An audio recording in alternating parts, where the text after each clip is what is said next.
우리 이 시간에 오신 여러분들 위해 하나님의 한량없는 은혜가 넘치기를 주님의 이름으로 축원합니다. 우리 앞뒤 좌우에 있는 분들 따뜻한 사랑의 마음으로 인사를 나눕니다. 주님의 이름으로 사랑하고 축복합니다.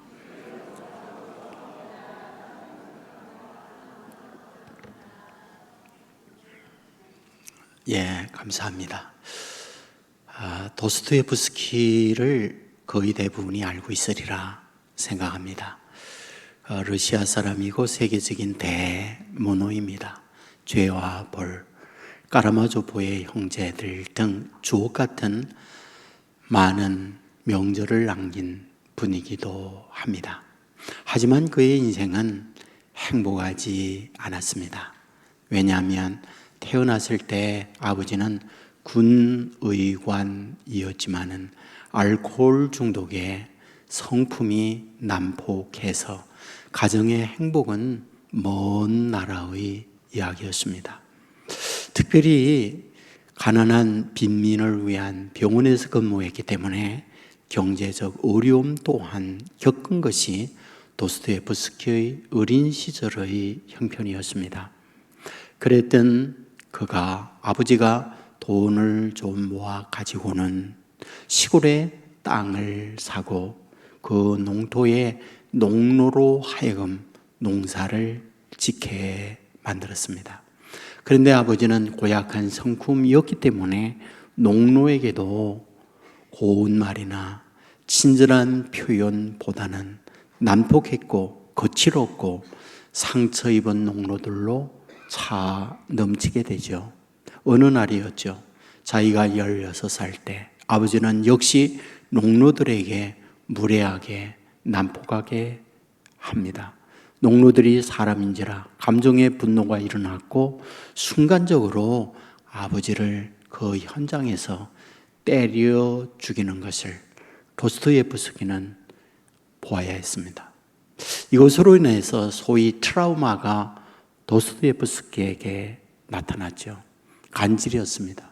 문제가 있을 때마다 쓰러졌고 늘 불안 증세에 시달리는 사람, 그가 바로 도스토옙스키였던 거죠. 그가 26살 때 어떤 단체에 가입이 됩니다. 알고 봤더니 불온단체였고 정부에서 그들을 체포하고는 판결해서 사형 판결을 내리게 됩니다. 그는 사형 집행을 위해서 저 시베리아 옴츠크라는 곳으로 옮겨가게 되어졌고 그곳에서 형에게 마지막 편지를 보냅니다. 형, 이번 생은 틀렸어. 형, 만일 다음 생에 태어난다면 이번 생과는 전혀 다른 내 인생을 살고 싶어 라고 하는 마지막 편지를 보내게 됐던 거죠. 이 시간 저는 여러분에게 묻고 싶습니다. 여러분의 인생은 어떠신가요? 여러분의 기대, 꿈, 여러분의 소망대로 여러분의 삶은 여기까지 펼쳐왔는가? 이런 말입니다. 누구나 다 우리에게 꿈이 있습니다. 누구나 다 미래의 행복과 경제적 부여 속에서 아름다운 삶을 살고자 하는 것이 삶으로 살아가는 모두에게 갖는 공통의 마음이라고 할 수 있습니다. 하지만 사실은 이런 기대와 다른 일들이 벌어지는 것이 어쩌면 우리의 일상이 아닐까, 이런 생각을 해보게 되는 거죠. 오늘 본문에 등장하고 있는 다윗 역시 그러하구나 라고 하는 것을 발견하게 됩니다. 여러분, 성경에 다윗이 최초로 등장하고 있는 곳 어디일까요? 사무엘상 16장입니다. 어떤 과정을 통해서 다윗이 등장하고 있을까요? 당시 왕이 사울입니다. 사울이 하나님의 말씀을 떠나 그릇된 길로 갈 때 하나님이 다윗을 떠납니다. 그리고 당시 사무엘 선지자에게 말을 합니다. 너는 베들레헴 이새의 집에 가라.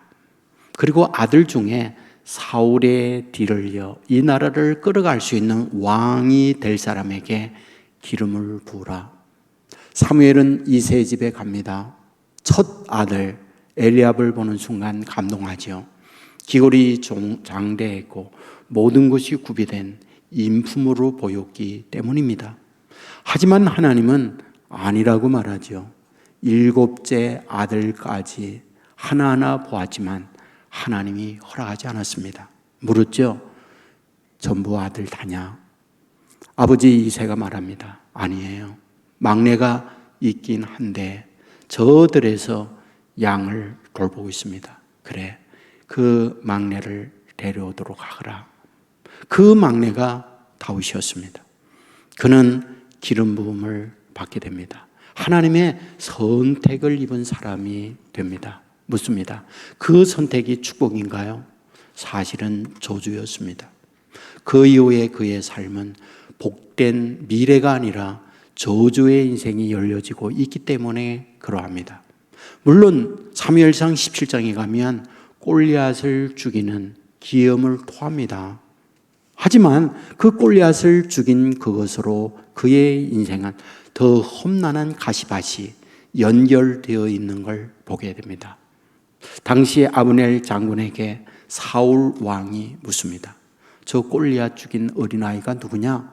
말했죠. 베들레헴 이새의 아들 다윗입니다. 오, 그래? 문제는 그 이유죠. 다윗이 돌아왔을 때 이스라엘 여인들이 노래했죠. 다윗의 죽인 자 만만, 사울이 죽인 자 천천. 이 노랫말에 성경은 말해요. 악령이 사울에게 임했다. 악령이 임하고 난 이후 사울의 행동은 무엇입니까? 악령의 지배받습니다. 손에 들려있던 창을 다윗을 향하여 던지죠. 다윗은 피하여 도망을 칩니다. 이제 사울은 마음에 다윗이 부담이 됩니다. 백성들에게, 주위에 있는 사람들에게 자기보다 지지받고 인정받는 것이 여간 마음에 걸림이 되질 않아요. 저를 처치해야 돼. 처치 방법이 뭘까? 이런 생각을 하다가 그래, 블레셋과 싸우게 하는 거야. 그리고 내가 이기면 내 딸 미가를 내게 시집 보내겠다. 이런 미끼를 끼어서 다윗에게 던지게 되죠. 다윗은 급성 물었어요. 그리고는 블레셋과 싸움에서 죽을 줄 알았는데 살아났어요. 그리고 승리를 합니다. 그래야 이 미갈과 결혼을 하게 됩니다. 또 다시 이렇게 있을 때에 손에 단창이 있었어요. 그 단창을 다윗에게 들립니다. 다윗은 피합니다. 그리고 도망쳐서 간 곳이 미갈이 있는 곳이었죠. 이제 사울은 전령들을 보내서 미갈의 집에 숨어있는 다윗을 죽이려고 해요. 때마침 미갈은 밧줄을 매달아 창문을 통하여 다윗을 도망가게 합니다. 다윗은 이때부터 곳곳에 도망치는 유리방황하는 인생이 되어집니다. 어느 한날 마음에 편한 날이 없는, 늘 새우잠을 자야 하는 두려움의 인생을 사는 것, 그것이 다윗의 인생입니다. 몇 날을 굶었죠. 사무엘상 21장에 보면 노 땅에 제사장 아히멜렉에게 찾아갑니다. 말했죠. 몇 날 굶었습니다. 먹을 걸 주십시오. 제사장 아히멜렉은 말합니다. 하나님 앞에 드렸던 떡상 외에 줄 것 없다. 그것을 얻어먹고 도망을 칩니다. 이것을 도액이라는 사람이 옆에서 숨어봤어요. 도액이 누구냐? 사울 왕의 목자장이었습니다. 이 사실을 왕에게 보고합니다. 왕은 정격 수배를 내렸고 현상 수배를 내서 다윗을 보는 자 신고하도록 하고 너희들의 힘이 있다면 즉결하여 죽이라고 명령을 내린 상황이었습니다. 이런 왕의 명령에 거부하는 제사장, 도액과 함께 사람을 보내서 85명의 제사장들을 일시에 죽이는 끔찍한 일을 행한 거죠. 곧 다윗 때문에 주변에 있는 사람들까지 어려움을 겪는 것, 이것이 다윗이 처하여 있는 상황이었다. 이런 말이 되는 거죠. 바로 이런 현실이 있을 때에 오늘 본문은 뭘 말하고 있는 걸까요? 그래, 내가 이 땅 위에 사는 건 제명에 죽지 못해. 지금까지 용케 도망을 다녔지만 언젠가는 잡혀. 그러면 내 인생은 끝이야. 그러므로 국경을 넘어야 해. 그리하여 오늘 본문은 국경을 넘는 내용이에요. 자, 국경을 넘었습니다. 문제는 블레셋 땅이에요. 블레셋과 다윗과의 관계가 어떻습니까? 골리앗 죽였죠. 전에 전쟁을 통하여 많은 블레셋 사람을 죽였죠. 그러므로 이런 다윗에 대하여 블레셋 사람들이 잘 알고 있는 거죠. 국경을 넘어 그곳에 왔지만 그것은 험난한 위협이 있는 원수의 땅이에요. 다윗은 생각합니다. 내가 여기서 살아남기 위해서는 왕에게 가서 내 나라 대신하고 당신에게 충성하기 위하여 왔다고 고백해야 돼. 그리고는 왕을 찾아가서 고백합니다. 내 나라 대신했습니다. 이후에 당신의 종이 되고 당신께 충성하겠습니다. 충성맹세합니다. 이런 충성맹세를 왕 아기스는 받아들여요. 그리고는 시글락이라고 하는 땅을 주어서 거기에 머물도록 허락을 해줍니다. 이제 다윗은 이런 허락을 받았지만 언제 그런 신뢰가 깨질지 모르니까 더더욱 신뢰를 얻기 위하여 행동을 취합니다. 취한 행동이 무엇입니까? 우리가 성경을 보면 이제 이스라엘 변경에 있는 기르스라든지 아말렉이라든지 이런 사람들을 쳐요.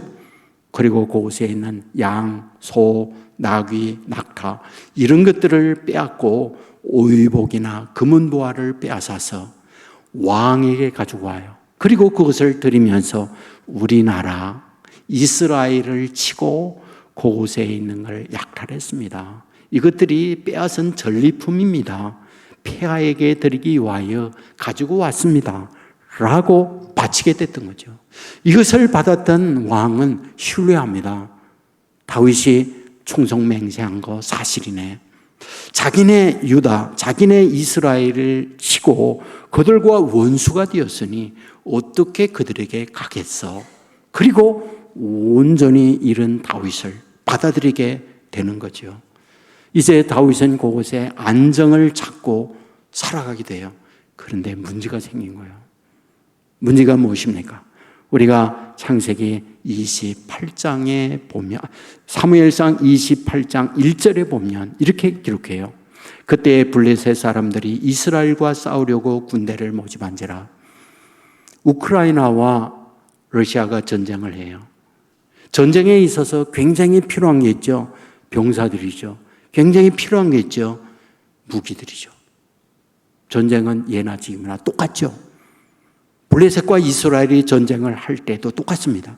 아기스 왕은 군대를 모집했다. 이렇게 성경은 기록해요. 그런데 누가 생각해요? 자기께 충성맹세한 다윗과 함께한 오늘 본문에 보면 600명의 남자들이 있었다. 이렇게 얘기해요. 그들을 부릅니다. 이제 이스라엘과 전쟁을 할 테니 너희들이 최전방에 서거라. 이렇게 요청을 한 거죠. 이제 다윗은 진퇴양난이에요. 어떻게 할 수가 없어요. 왕에게 신뢰를 얻기 위하여 이스라엘을 치고 낙타나 전리품으로 빼앗아 왕께 드렸다고 해놓고 그것은 내 동족이 아니라 아말렉 사람들 겁니다. 주변에 있는 주변 사람을 친 겁니다. 말할 수가 없잖아요. 할 수 없이 시글락에서 전쟁에 참전을 하고 제일 앞에 대오에 서게 됩니다. 그런데 그때였죠. 블레셋 장군들이 왕에게 가서 얘기합니다. 폐하, 만일 다윗이 함께하고 있는 이들이 칼 것을 돌려서 우리에게 겨눈다면 우리는 꼼짝없이 당합니다. 그냥 안 됩니다. 그래서 아기스는 말하죠. 아니 너희들 보았지 않니? 지난번에 자기 동족 걸 빼앗아 나에게 전리품으로 바치면서 그런 충성스러운 신뢰를 쌓도록 증명해 보여주었지 않느냐. 그러자 장군들이 말합니다. 아닙니다. 골리앗을 죽이고 난 이후 이스라엘 여인들이 노래했던 것 지금도 기억하잖아요. 다윗이 죽은 자 만만, 사울이 죽은 자 천천. 우리들 다 알고 있습니다. 그러니까 절대 안 됩니다. 만일 다윗을 전쟁터에 꼭 보낸다면 우리는 안 나가겠습니다. 이렇게 된 거예요. 여러분, 결국 아기스 왕은 손을 들어요. 그리고는 이 다윗을 돌려보내게 됩니다. 다윗은 돌아옵니다. 이게 웬일입니까? 자기가 살고 있던 시글락 가까이 올 때 연기가 올라가요. 가까이 왔더니 없는 사이에 누군가 자기 동네를 쳤고 많은 가축들을 약탈했고 아내와 자녀들을 다 끌고 증발해 버리고 만 거죠. 여러분, 오늘 읽은 말씀 국경을 넘고 난 이후에 일어난 사건들이었어요. 그러자 600명의 남자들이 자기 아내, 자기의 자녀들이 사라진 것을 보면서 누구 때문에? 다윗 때문에. 누구 때문에? 다윗의 인도를 받아 온 그것이 오늘의 이런 비참한 결과를 낳고 있다고 할 때 사무엘상 30장 6절 말씀에 이렇게 기록하죠. 백성들이 자녀들 때문에 마음이 슬퍼서 다윗을 돌로 치자 하니 돌로 쳐 죽이려고 했다. 성경은 이렇게 기록합니다. 무슨 말일까요? 국경을 넘었는데 살기 위하여 온 다윗에게 더 큰 위기를 만나고 있는 것, 이것이 다윗의 상황이다, 이 말이죠. 여러분, 장구꽃에 악수라는 말 아시죠? 바둑을 두르면, 장기를 두르면 이제 한 수를 놓기 위하여 오래 생각합니다. 내가 이 수를 놓으면 상대가 어떻게 놓지? 그러면 나는 어떻게 할 거야? 그게 머릿속에 장고해요. 그런데 그 장구꽃에 하나를 딱 놓았는데 그게 뭐다? 악수였던 거죠. 그것이 자기의 패전하게 하는 요인이었던 거죠. 자기 동네에서 오랫동안 살았어요. 많은 위협을 받으면서 도망 다녔어요. 기름 붓고 난 이후에 국경을 넘을 때에 시간이 얼마나 걸렸을까? 대강 계산해 보니 10년에서 15년 정도의 시간은 가지 않았을까? 이런 생각을 하는 거예요. 너무 오랫동안 고통을 겪고 그 고통의 끝날은 보이지 않으니까 국경을 넘은 거거든요. 그런데 그것은 다윗과 함께하고 있는 이들에게 악수였다, 이런 말이 되는 거죠. 여러분, 오늘 저와 여러분이 살면서 저와 여러분의 삶의 현장 똑같지 않나요? 부동산이 폭등하니까 영끌해서 부동산을 샀어요. 부동산이 폭락해요. 악수를 둔 거죠. 여러분, 우리가 주식을 사요. 막 올라가니까 샀어요. 폭락해요. 악수를 두는 거죠. 우리가 결혼해요. 이 남자 저 남자 많은 사람들을 지나가고 그 남자를 딱 택했는데 최악의 남자를 선택하는 거죠. 여러분, 인생살이에 이런 악수들이 있다니까요. 지금 다윗은 국경을 넘는 거 살 수가 없기 때문에 마지막 넘은 거예요. 그런데 그에게 주어져 있는 삶이란 뭐예요? 자기의 자녀들도 잃었고 아내도 잃었고 함께하고 있던 이들은 돌로 쳐 죽이려고 하는 위기를 만나고 있는 것, 자기 땅에서 겪지 못했던 최악의 상황을 만나고 있다, 이런 말이죠. 그렇다면 왜 하나님께서 기름을 부은 이 다윗의 인생에 이런 고달픔의 삶을 살게 하는 걸까 하는 거잖아요. 오늘 본문을 통해서 하나님께서 우리에게 주는 메시지가 있습니다. 뭘까요? 첫째입니다. 밤이 깊을수록 새벽이 가까웠다는 걸 알려주는 말씀이구나, 그런 얘기죠. 지금 다윗의 인생은 최악의 캄캄한 밤에 한밤중에 이르게 된 현실이에요. 여러분, 그렇지 않나요? 지금까지 이 정도의 어려움을 겪은 적은 없었거든요. 최악의 캄캄한 밤에 놓여 있는 거죠. 그런데 어떤가요? 어둠이 깊을수록 새벽은 가까웠다. 여러분, 전쟁은 벌어졌습니다. 블레셋과 이스라엘은 전쟁이 이루어졌어요. 그 전쟁의 결과가 무엇입니까? 성경을 보면 이스라엘의 수많은 병사들 시체가 됐어요. 그리고 사울의 세 아들 요나단과 그리고 다른 아들들도 그 전쟁에서 죽습니다. 그러면 사울은 어떨까요? 성경을 보면 블레셋 병사가 화살을 날렸는데 그 화살이 사울의 심장에 꽂혔어요. 죽음을 앞두고 있는 거죠. 성경은 말하죠. 저 할례 없는 인간들에게 내가 부끄럽게 죽는다는 거 있을 수 없어. 자기의 칼을 빼서 배를 찌름으로 사울이 죽습니다. 그렇다면 여기에서 뭘 말해주고 있는 걸까요? 아, 그렇구나. 이와 같이 캄캄한 인생의 밤을 만났다는 것은 밝은 여명이 가까웠다는 걸 보여주고 있는 말씀이로구나. 여러분 성경을 보십시오. 이스라엘 백성들 400년 동안 이집트에 노예 생활합니다. 여러분 아시죠? 출애굽 바로 전에 가장 캄캄했다는 것. 여러분 당시 이스라엘 사람들이 왕성하게 일어나자 박힌 돌이 굴러온 돌이 박힌 돌을 파버리겠구나 이런 생각을 하잖아요. 그리하여 바로가 이스라엘 사람들을 죽이는 일을 합니다. 죽이는 방법이 무엇입니까? 강제로 노동에 참여해요. 매질합니다. 온갖 박해와 어려움을 가하게 되죠. 그런데 문제는 더 왕성하잖아요. 다음에 처한 것이 무엇입니까? 여러분 산파들에게 이스라엘 남자아이가 나오면 죽이라고 하죠. 그런데 그것도 정책 실패로 끝나죠. 마지막 세 번째 취한 방법이 무엇입니까?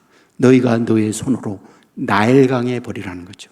만일 살려둔다면 지금 살아있는 자네들 다 죽는다. 그리고 부모도 다 죽는다. 이것이 최악의 캄캄한 이스라엘 백성의 어둠이었잖아요. 그런데 그 어두울 때 뭐요? 모세를 보내죠. 어두울 때 뭐요? 모세를 통하여 출애굽하도록 만들고 있는 걸 보게 되잖아요. 맞습니다. 오늘 인생의 기쁜 밤이 만났다. 이 말은 하나님께서 이 밤을 통하여 저와 여러분에게 주고자 하는 하나님의 메시지가 있어요.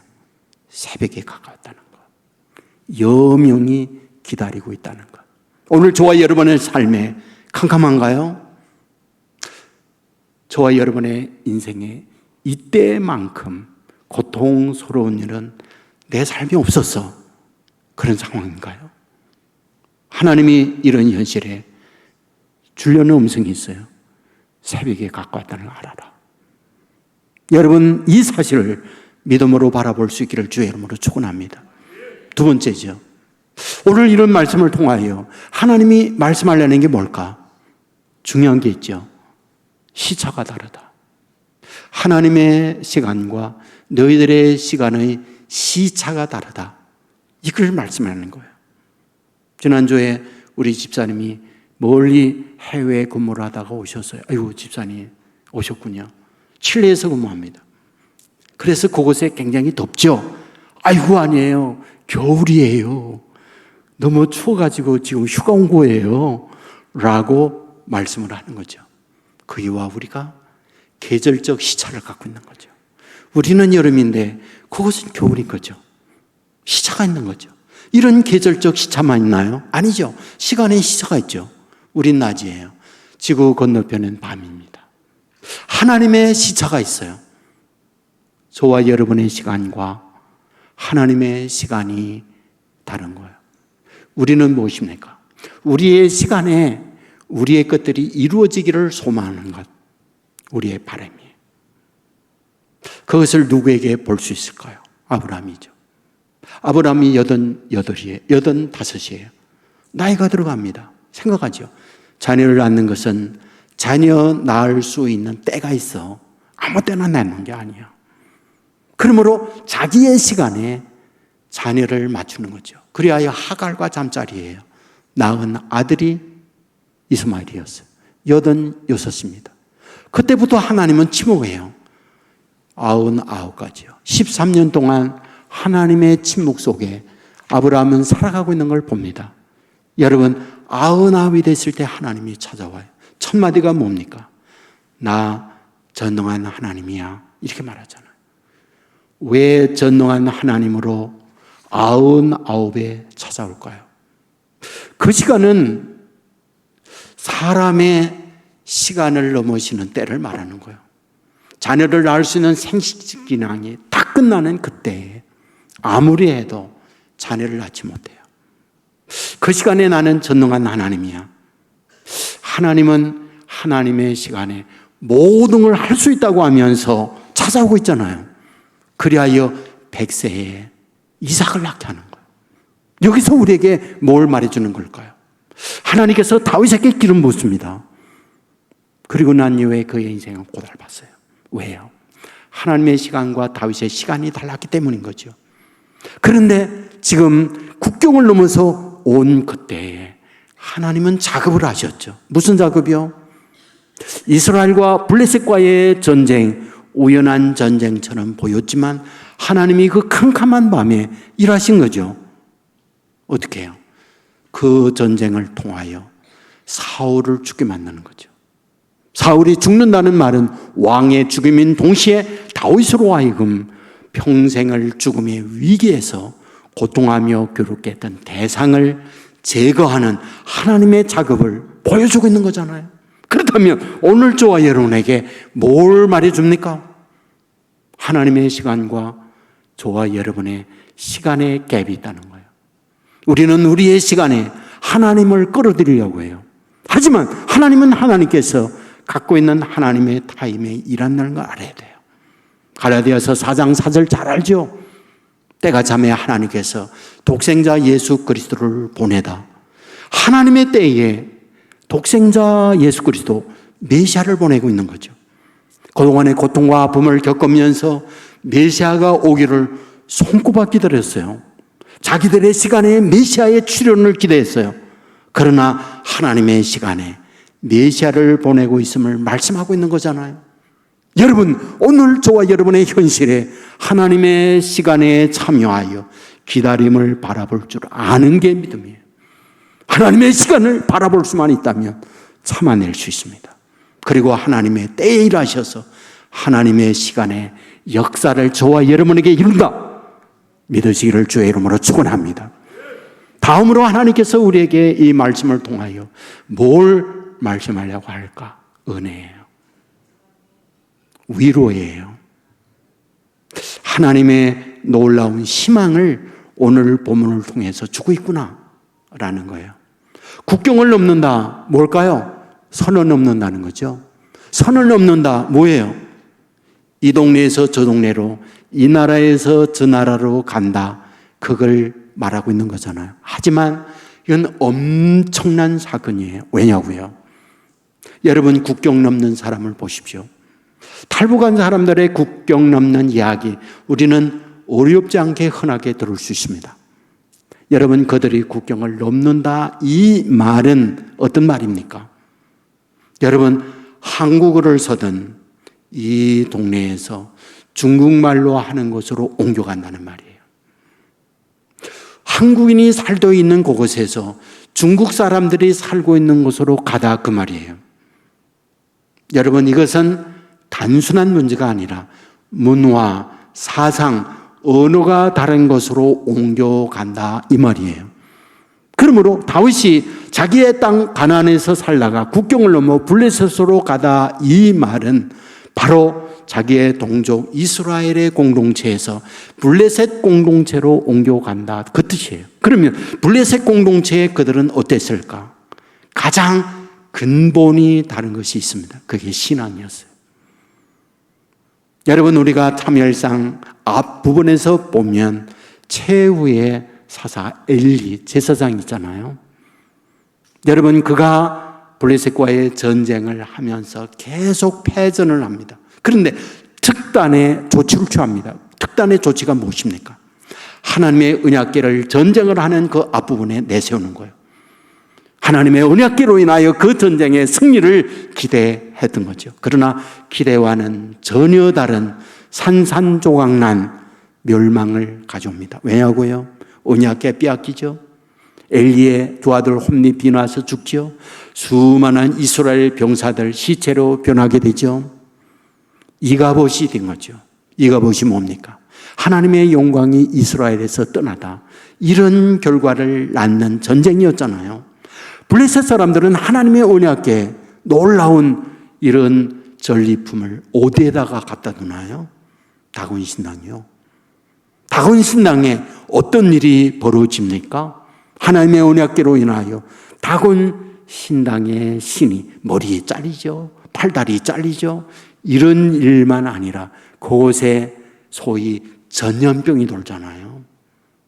자, 그렇다고 한다면 이것은 우리에게 뭘 말해주고 있는 겁니까? 국경을 넘다. 이 말은 최악의 악수를 두고 있는 거구나 하는 걸 보여주는 거예요. 바로 우상의 땅으로 다윗이 가고 있다는 걸 말하고 있는 거구나. 하나님의 기름 부음을 받고 여기까지 하나님의 인도받아 보호를 받은 그가 더 견딜 수 없어 국경을 넘는다. 우상의 땅으로 가다. 이 부분을 말하고 있는 거예요.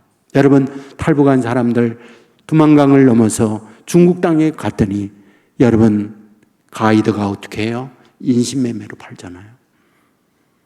더 나은 내일로 나아갔지만 주어진 오늘의 결과란 성노예가 돼서 비참한 상황으로 내몰림을 당한 탈북자의 이야기 종종 우리가 듣잖아요.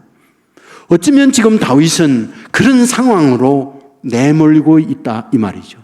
그런데 오늘 우리가 말씀을 통하여 엄청난 위로요, 엄청난 희망이 뭔지 아세요? 이와 같이 선을 넘었어요. 선 넘은 다윗에 대하여 하나님께서 어떻게 하고 있느냐라는 거예요. 사무엘상 30장 6절에 보면 그의 하나님 여호와를 힘입고 용기를 얻었더라 라고 하는 말씀이 나와 있는 걸 보게 됩니다. 여러분, 사람이라고 하는 건요, 어떤 위기와 어려움을 만나면 판단력이 흐려지는 경우 굉장히 많습니다. 제가 저의 어린 시절의 간증을 가끔 합니다만은 제가 어린 시절 기억해요. 소위 세상 말로 말하면 삼재가 우리 집에 닥쳤어요. 저희 할아버지가, 증조 할아버지가 세상을 떠났고요. 저희 가까운 친척이 행방불명이 됐고요. 제 바로 아래 남동생이 바다에 나갔다가 시체도 찾지 못하고 죽었고요. 한 해에 이런 일이 벌어졌거든요. 그래서 삼재가 닥친 거죠. 근데 주위에 있는 분들이 얘기했어요. 액땜 안 하면 더 큰일 난다. 액땜 해야 된다. 여러분, 이런 어려움을 만나니까 아버지는 교회 다니지 않았지만 어머님은 교회 다녔어요. 근데 교회 다녔던 어머님이 주위에서 이런 삼재에 대한 이야기 불안하게 만드니까 부모님이 두려운 거예요. 그러면 이 액땜을 위해서 어떻게 해야 되느냐라고 하니까 굿해야 된다 이렇게 말한 거예요. 그 굿하려면 굿하는 사람이 있죠. 무당이죠. 저희 동네 건너편에 무당 셋이 있었어요. 기억해요. 그 누구네 무당 다 동네 사람들이 이야기하면서 그 무당은 어떤 무당, 이 무당은 어떤 무당, 이 무당 어떤 무당 소개하면서 그중 3명 중 1명이 내림무당이라는 거예요. 2명은 학습무당이라는 거예요. 그러니까 구술을 하려면 학습무당 가지고는 안 된다. 내림무당을 데려와야 된다. 그래서 내림무당을 결정했어요. 무당하고 북치는 장구 치는 사람하고 대자 않는 사람 3명이 왔어요. 지금도 어린 나이에 기억합니다. 저희 방 안에 벽면에 이상한 그림으로 쫙 도배가 됐어요. 그걸 전부 다 그렸습니다. 눈이만하고 뿔나고 칼 이런 거 있잖아요. 그런 걸 사방에다 다 붙였어요. 그 굿이 시작이 됐습니다. 장걸 따당 치고 이제 무당은 춤추기 시작합니다. 그러더니 소위 초혼을 하는 거, 혼을 불러드려요. 할아버지 혼을 불러드렸는데 할아버지 소리 내는 거예요. 그러더니 지금도 기억해요. 황천길 머나먼 길 노잣돈 없어 못 가 그러더라고요. 그러니까 노잣돈을 그 무당에다가 쌀을 퍼다주고 돈을 이렇게 말아가지고 쌀 고기다 다 꼽더라고요. 그래서 그걸 이제 받아요. 그러더니 저의 동생 혼을 부르는 거예요. 그 동생 목소리로 무당이 바뀌는 거예요. 그러더니 동생 목소리로 무당이 말해요. 추워. 추워. 그러는 거예요. 그러니까 저희 지금 여러분들 웃지만 그때 당시엔 비참하고 처참한 거예요.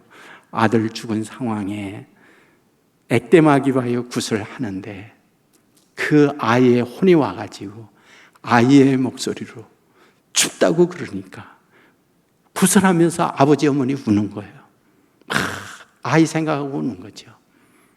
그러는데 학교 가기 전 어릴 때에 죽었으니까 옛날에 다 가난하니까 책보를 써가지고 가방을 가지고 다녔잖아요. 근데 초등학교 1학년 다닐 때에 이 비닐로 가방 같은 게 있었어요. 이렇게 덮개가 이렇게 덮이는 거.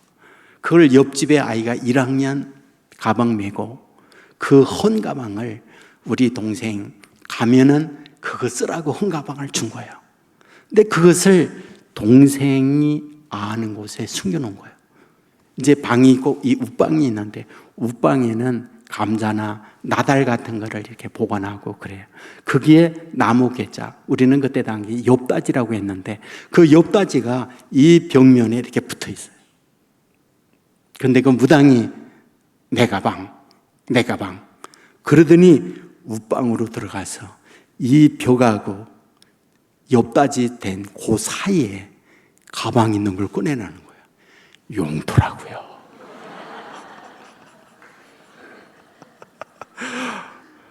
여러분, 그때에 다 깜짝 놀랐죠. 깜짝 놀랐죠. 그리고서 얘기했죠. 귀신이 정말 있구나. 귀신이 없다면 어떻게 이룰 수가 있냐. 다 그랬죠.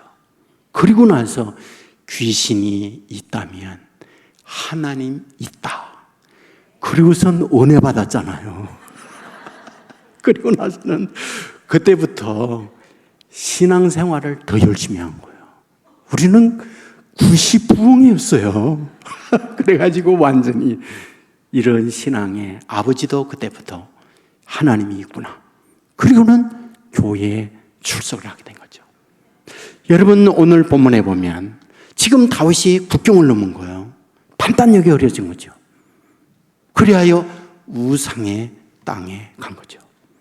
그런데 우상의 땅에 간 이 다윗에 대하여 하나님이 갖는 하나님의 마음인 거죠. 자기를 버리고 우상의 땅 다곤이 있는 곳으로 갔어요. 그런데 하나님께서는 어떠합니까? 그런 위기를 만나고 있을 때 이 다윗에게 찾아온 거죠. 그리고 다윗에게 말을 하는 거죠. 사무엘상 30장 8절에 보면 다윗이 하나님께 묻자와 이르되 이 군대를 추격하면 따라 잡겠나이까 하니 여호와께서 그에게 대답하시되 그를 쫓아가라. 내가 반드시 그를 따라 잡고 도로 찾으리라. 아내와 자녀들이 어디로 갔는지 오리무중이에요. 하나님께서 이 다윗에게 나타나 따라가라. 반드시 찾는다라고 말씀을 하는 거예요. 여러분 동서남북 어디로 갔는지 어떻게 합니까? 다윗은 발걸음을 내딛는데 가는 그 길에 누구요? 쓰러져 있는 사람을 만난 거예요. 숨만 깔딱깔딱합니다. 물을 줍니다. 눈을 배시시 뜹니다. 먹을 걸 줍니다. 3일 동안 먹지 못하고 죽어가고 있는 사람이었어요. 물었어요. 누구냐? 애굽 사람입니다. 왜 여기 있느냐?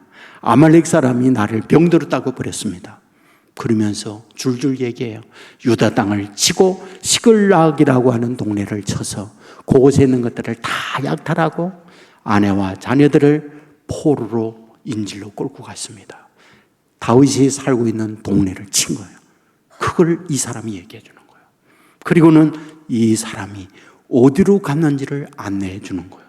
그리고 기습 공격을 하여 아말렉 일당을 다 섬멸하고 빼앗겼던 아내, 자녀들을 되찾게 되는 거죠. 그뿐 아니죠. 하나님께서 이 사울을 이 전쟁을 통하여 죽게 만들었으니까 이 다윗이 이 계기로 말미암아 왕의 즉위를 하는 계기가 된 거죠. 뭘 우리에게 말해줍니까? 저와 여러분의 삶에 인생의 밤을 만날 수 있어요. 그러나 새벽이 가까웠다는 걸 우리에게 말해요. 그리고 우리의 시차와 하나님의 시차가 다르다는 걸 우리에게 말해요. 우리가 잘못하여 국경을 넘을 수도 있어요. 선을 넘을 수 있다는 거죠. 그런데 하나님은 하나님의 자녀들 선 넘었다고 걷어차 버리는 분이 아니라는 걸 우리에게 말씀해 주고 있잖아요. 신명기 31장 6절에 보면 너희는 강하고 담대하라 두려워하지 말라 그들 앞에서 떨지 말라 이는 내 하나님 여호와 그가 너와 함께 가시며 결코 너를 떠나지 아니하며 버리지 아니할 것임이니라. 하나님이 설령 하나님의 자녀들이 선을 넘을 수 있었지 모르지만 결코 버리지 아니하리라. 여러분, 주님께서 베드로를 부르고 나니요 선 넘었잖아요. 주님 모른다고 부인을 한 거였지만 주님은 부인한 그를 버리잖아요. 부활하시고 나서 제일 먼저 찾아가 그를 위하여 숯불을 피워놓고 그를 위하여 떡을 굽고 따뜻하게 몸을 데피며 배고픈 베드로에게 떡 주고 얘기하죠. 내 양 먹이라, 내 양 치라. 이와 같이 하고 있는 걸 보게 되잖아요. 뭘까요? 맞습니다. 하나님은 하나님의 자녀, 부름받아지고 나고 국경을 넘어 우상의 땅으로 설령 갔다 할지라도 기다리며 끝내 그곳에서 이끌어내요 하나님의 사람으로 세워주고야 마는 분, 그것이 저와 여러분이 믿는 주님이다. 믿으시기를 주의 이름으로 축원합니다. 여러분, 앞부분에서 말씀드렸던 도스토옙스키요, 그는 사형언도를 받고 저 시베리아 옴츠크로 옮겨가고 있었어요. 한정거장에 서게 됐죠. 이 기차가 사형자들이 가고 있다고 하는 것을 다 알고 있었어요. 지옥에 있는 사람들이 불쌍하니까 죽기 전 따뜻한 차 한 잔이라도 마시라면서 올라와서 그 사형자들에게 차를 한 잔씩 따라줍니다. 도스토옙스키에게 어느 부인이 와서 차를 따라줘요. 거부했죠. 죽을 이 몸에 그 차를 마셔서 뭐 하겠습니까? 그런데 이 부인이 자기 몸속에 있는 뭔가를 꺼내줘요. 책이었습니다. 사형장이 있는 옴스크에 옵니다. 사형 날짜를 기다리면서 주었던 책을 보니 신약 성경이었던 거죠. 그는 그곳에서 말씀을 읽었어요. 성경에 기록되어 있는 예수 그리스도를 구세주로 만납니다. 그리고 그곳에서 하나님의 은혜를 체험을 해요. 여러분, 그리고 난 이후에 사형장에 나가게 되죠. 눈 가려지고. 그리고 사형 총살령을 행하기 위하여 많은 집행자들이 서 있어요. 그리고 이제 총알을 장전합니다. 발사 준비를 합니다. 발사 방아쇠를 당기면 이제는 이슬로 사라지는 상황이에요. 바로 그 순간 어디선가 사격 중지, 사형 중지, 그러면서 달려오는 거예요. 황제가 특사로 달려와요. 그리고 그들 사형 중지를 시키는 거예요. 도스토옙스키는 살아났어요. 여러분, 그 자리에서 그는 새로운 인생으로 거듭나게 됩니다. 여러분, 그리고 성경을 읽었던 그 말씀에 근거하여 어마어마한 성경에 바탕한 책들을 썼는데 그것이 죄어버리잖아요. 그것이 도스토옙스키의 형제들 이르는 불후의 명적을 남기게 되잖아요. 바로 하나님께서 사랑했던 그를 이와 같은 과정을 통해서 새로운 인생을 살도록 만들어 주었던 것, 그게 하나님의 자녀를 향한 하나님의 방법이었던 거죠. 오늘 저와 여러분들도 동일합니다. 하나님이 부름받은 하나님의 자녀들입니다. 하나님은 저와 여러분이 살면서 선을 넘을 때 있죠. 언제나 깨끗합니까? 실망스러운 일이 얼마나 많이 있습니까? 주님은 우세요. 주님은 기다리세요. 그러면서 캄캄한 밤을 만날 때 애원하는 마음으로 말하죠. 새벽이 가까이 왔단다. 내 시간과 너의 시간은 다르단다. 하지만 기다리라고 말씀하시면서 우리에게 여전히 포기하지 않는 은혜, 위로를 가지고 우리에게 찾아오신다는 사실을 믿으시고 이 은혜에 동참하여 마지막에 승리를 이루어내는 저와 여러분의 삶이 되기를 주의 이름으로 소원합니다.